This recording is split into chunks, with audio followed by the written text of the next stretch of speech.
October the 19th, Monday, October the 19th. And this is a video response to Stacks of Books video on representation in YA. I think I have a candle burning because I was doing my crochet. So I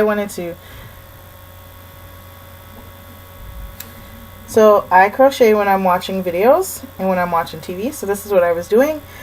And I have my candle burning. But this is my response to Stacks of Books about representation in YA.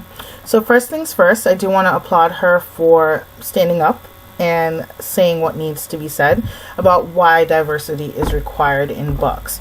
But diversity isn't just about sexuality. It isn't just about ethnicity or culture or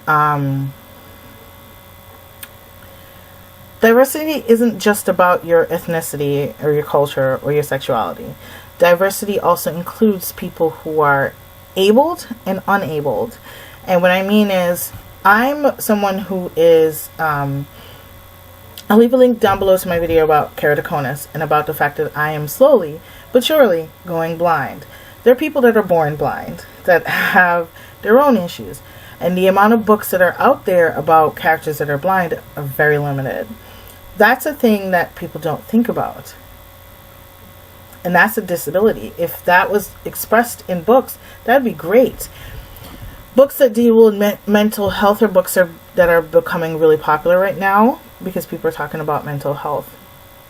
And that's great. That's something that's diverse as well, because not everyone doesn't have issues. Some people are dealing with PTSD, some people are dealing with anxiety, social anxiety, some people are dealing with depression. Everyone has their own issues and how they deal with it, but that needed to be represented in books as well, and it's now being represented.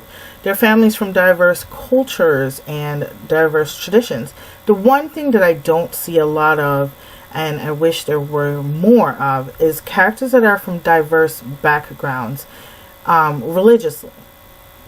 Now, almost every character you read, and personally, I'm not attacking any culture. Personally, I'm not of certain faiths, and I personally do not like reading books where that faith, it's going to come off wrong, where that faith is really, really strong in the book, where it's like central to the book, because that's not my faith, and I really just don't care. But predominantly, when you read a lot of books, the big three are the ones that are represented: Christianity, Judaism, and the Arabic Muslim religion. Those are the ones that are represented the most in books. And even though, yes, those are the most popular religions at the moment, they're not the only religions that are really big. If you look at Hinduism, if you look at Buddhism, certain aspects of paganism are big. But those books are almost never represented. Those faiths are almost never represented in books unless it's a fantasy book. And very rarely in a positive light when it's done in a fantasy book. People don't think about the fact that there are teenagers who grew up in pagan households. There are teenagers who grew up in polytheistic households where it's more than one god. It's not just monotheistic. And I get that monotheism is considered the norm, but that would be really great in diversity if we could read books with characters that are from many different cultures or many different historical traditions. I love reading books where the characters are of color. That's awesome. I don't like reading books where the characters are of color and they're monotheistic, where they're only one kind of person and they're Christian and they go to church and they, someone in their family is a hypocrite because they go to church. Or we aren't all the same. We aren't all monotheistic. We aren't all super religious. We are diverse in our ways in which we practice tradition. We are diverse in where we come from. So our culture influences our traditions. And ethnicity and culture are two different things. So I want people to be aware of that too. You can be culturally Jamaican and ethnically of Asian background, because we do have those in Jamaica too. just like you have them here in America, where you're culturally of an Asian background, but you are, where you're ethnic, woo, words, they would be nice, where you are ethnically Vietnamese, but you are culturally American, because this is where you were born and raised, even though you have that as your influence.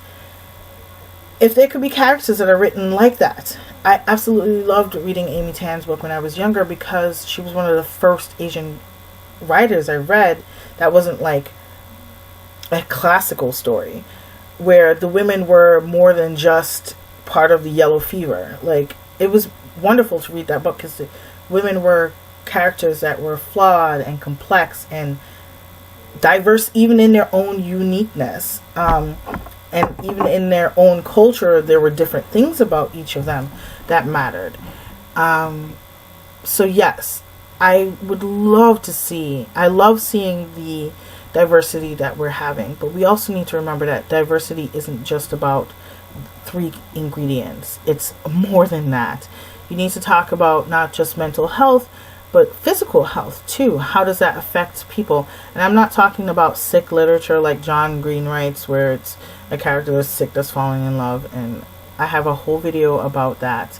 I'm talking about characters that are like me, that live with lupus, or live with non-terminal diseases, characters who are, you know, who are wheelchair bound, characters that, and it's not, oh, it's this makes them unique, or this is the miracle of their life. Like, we're more than our disease. People who are blind, either born that way or who are becoming that way, who are living with keratoconus, or other ocular degenerative diseases. Words, they would be great to use. There's so many different characters. I read a lot of romances when I first started reading romances, where particularly I can remember Katherine Anderson.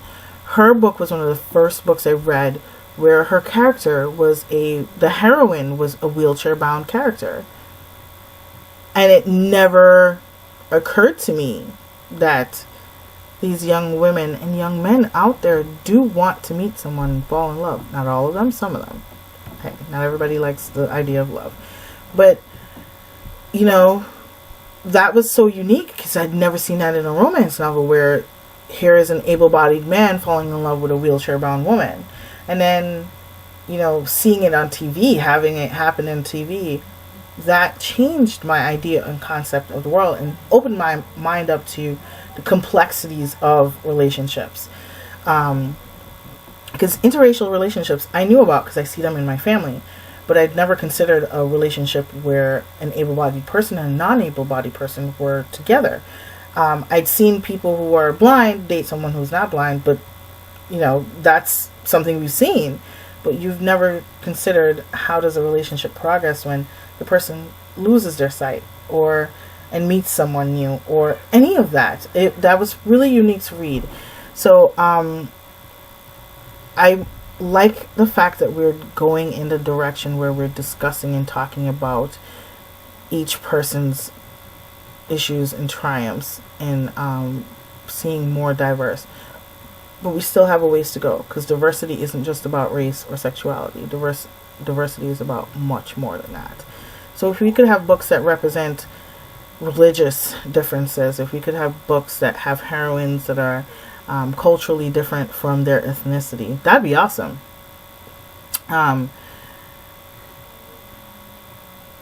Yeah. That's all I have to say. I really enjoyed watching the video, and I really loved the fact that as a 17-year-old young woman, she's really got a grasp on the idea and the concept and is willing to defend it, and even calling out the author that needed to be called out. Because most of the time when people make these videos, they mention an author but they never say the author's name. So how do I verify that you're really talking about someone unique, or something someone actually said? So I really enjoyed watching the video. I'll leave a link down below to Stacks of Books so you guys can check her out. Leave it in the comments what you think, and I'll see you guys tomorrow. Bye!